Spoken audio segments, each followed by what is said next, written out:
Hello everyone, today we're going to point 5 things that make little to no logical sense. Please remember that this video is about showing what doesn't make sense in terms of realism and some gameplay terms, not historical accuracy.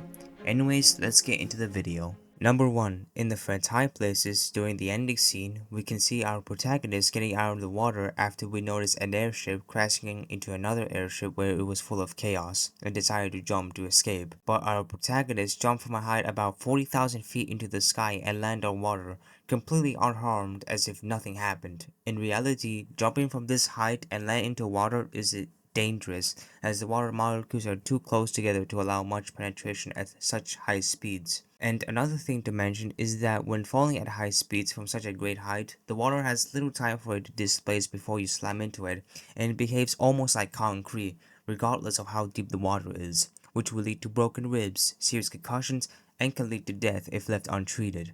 A more appropriate choice would be landing on cars or even tree branches. While this would not instantly break their fall, it can help increase the chances of survival and reduce injuries. Witnessing this unrealistic situation while they weren't wearing any parachute makes it very questionable.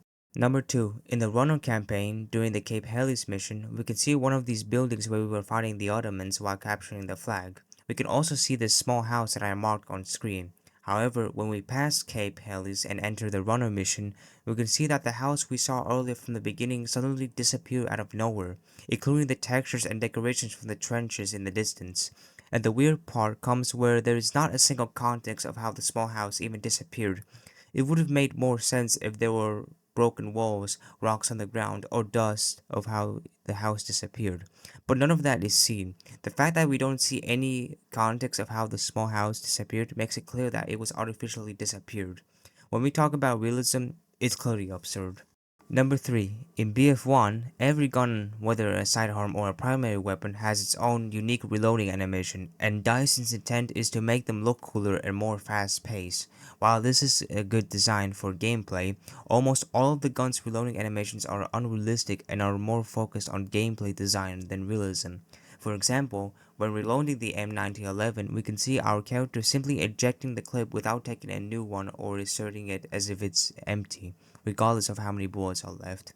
In reality, soldiers from World War I wouldn't throw their magazines away as if they were trash or empty, since ammunition was scarce during the war, unlike in games like Valorant and Call of Duty. However, DICE decided to make it more realistic in Battlefield 5. When comparing the reloading animation in Battlefield 5 to Battlefield 1, we can see that our character actually grabs a non-empty magazine and inserts a new one. A side-by-side comparison clearly shows how different it is. The realistic part is that in Battlefield 5, our character only ejects a magazine if it's empty, just like in BF1. But in BF1, the magazine is always ejected, regardless of how many bullets are left. Does it make sense for gameplay reasons? To be honest, yes. But for realism, I wouldn't call it realistic. And the weird part is that how the game hilariously tells you the amount of bullets you have, even if the animation says it otherwise. Number 4. In Avanti Savoia, during the bomber scene from Alla Vittoria, we can see one of the planes in the scene bombarding this mountain while we were standing at the Lagazui mountain trying to take down the planes. This scene does have cinematic experience that is intended to be fun and immersive, but let's talk about realism. First, generally speaking, most mountains in real life are extremely resilient to explosions, especially if they're made out of granite, which is stronger than a regular rock. What makes them very strong is that the fact that their mass is so huge and 1,000 times more than a human being, which allows mountains to take a lot of hits, unless if it's weakened. Second, the planes we saw bombarding this mountain weren't even dropping bombs because we don't visually see it. Instead, they simply fly around and retreat, so it can mean that this mountain is being blown up by TNT and dynamites placed atop of the mountain, which is unrealistically impossible since they don't have glue to stick on any surface, and even if it was placed properly where it doesn't fall, that wouldn't cause this huge landslide like you see in game. Dynamites and TNTs are not very strong compared to bombs or nuke ones, with an explosive power about 4.7 or 5.1. A more appropriate change is that the landscape and rocks should be smaller and not large chunks if they get blown up by TNT. Third, if we do want to cause a massive landscape like we see in game, we only have two options. First option is to place a lot of TNTs and dynamites, and I mean a lot, although it would cause resource strain to create a lot.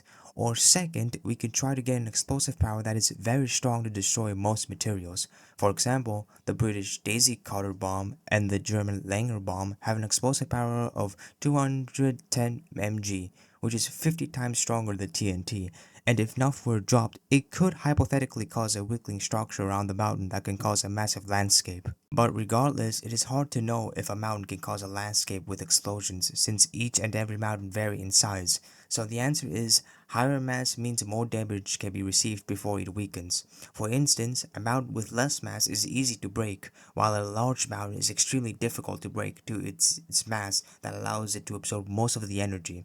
I'll let you all have your own opinions in the comments about this. Number 5. In Total War stage from Friends in High Places, we can see that the map we're playing is full of chaos and immersive at the same time. But there was one common error that DICE added on this map. In the beginning of the stage, if we fly lower towards the trenches and get a closer look at the defending soldiers below us, we can see that the so-called German soldiers are actually copy and pasted British models, except that they're slightly grayish or darker to mimic the Germans from World War One. However, this is so flawed because it doesn't change the fact that these soldiers have British equipment on, such as booty helmets and Mark IV respirators.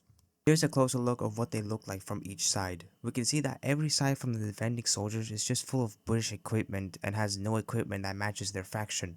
It could be possible that DICE had time constraints and decided to copy and paste as an efficient way to get the game done, or another possible reason is that since they're considered as decorations from the map, it would be pointless to model every defending soldier with German equipment where the player is never going to see it during the mission anyway.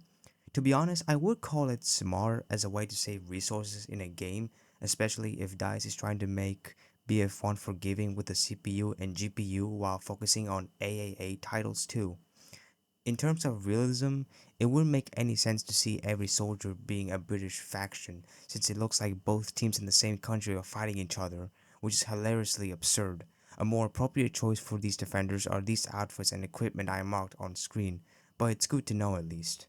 Anyways, that's the entire video, and if you watched it all at the end, I want to say thank you all for watching until the end.